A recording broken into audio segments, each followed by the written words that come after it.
Welcome back, guys, and welcome to my very first video game theory video. So lately I, like a lot of people, have been getting really into Undertale, and like a lot of people, I find Sans to be one of the most compelling characters of the game, and lately I've seen this theory floating around that Sans is actually human. Wait, before we go any further, this video is absolutely full of spoilers for Undertale. If you have not completed the game, please do so before watching this. You are going to have an amazing time. Now, Sans being human is a cool thought, and for a while I was totally on board with it because there are a lot of things in the game that seem to put water into it.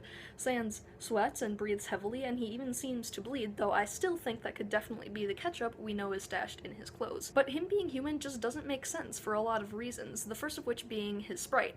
When he is facing the player, you can see his collarbones right by his hood. When he's facing away, we can see his spine starting from the base of his head and going down into his hoodie. Now, I'll admit, Sans does show an astonishing amount of awareness throughout the game. He could even be aware that he's appearing in 8-bit, and if so, I wouldn't put it past him to somehow manipulate his sprite in order to look more like a skeleton, which would be freaking awesome and super interesting. However, there's a lot of other reasons Sans can't be human. As for the unmoving mouth, which a lot of people bring up, there could be plenty of reasons for that. I personally think that it could be symbolic of the jokester facade he feels he needs to put on in order to hide his nihilism from others. Now, from Alphys's True Lab, we know that all human souls possess determination, which is the reason their souls are able to hang on after death for a few moments. Now, Sans dies off-screen, so we can't see whether his soul does this, but we do know what it sounds like. Frisk's soul, clinging on for a moment and then breaking, sounds like this. Boss monsters, who possess the same ability, sound the same. So if we listen...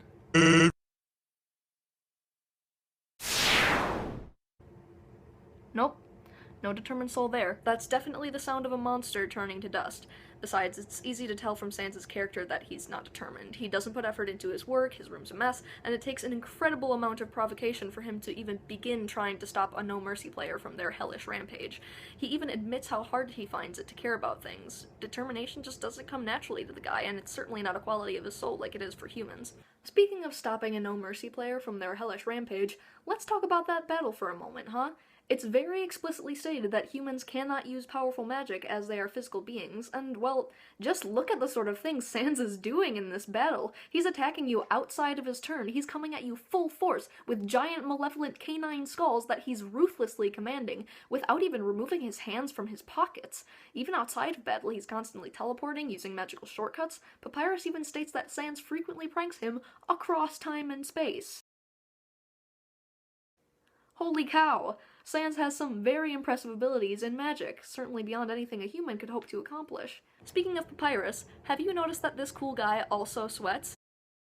He even seems to have blood as he blushes. He also suddenly has eyes sometimes. Not logical for a regular old skeleton, right?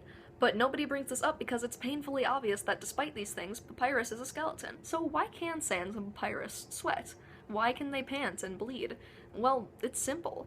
They're made of magic. Sans isn't human, but he's not a corpse either. He's a monster.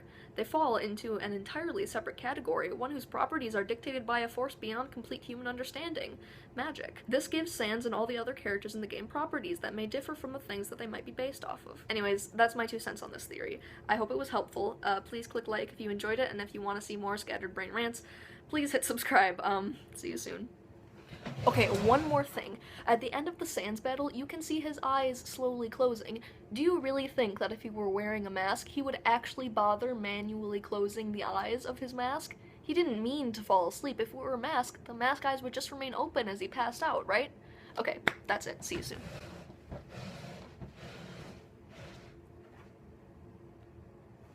Like, Undyne is a fish who's gay for a lizard, but no one's like, she's secretly a human and she's a scaly.